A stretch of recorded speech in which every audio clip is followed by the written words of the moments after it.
This small mammal lives in cold mountainous areas, and it's known for collecting hay for winter. The answer is pika.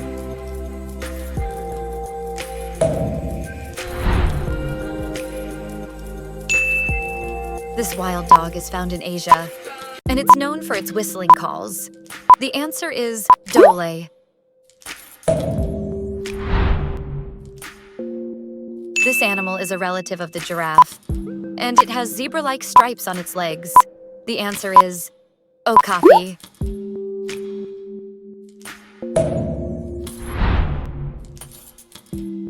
This is the largest rodent in the world, and it's often found near water in South America. The answer is capybara.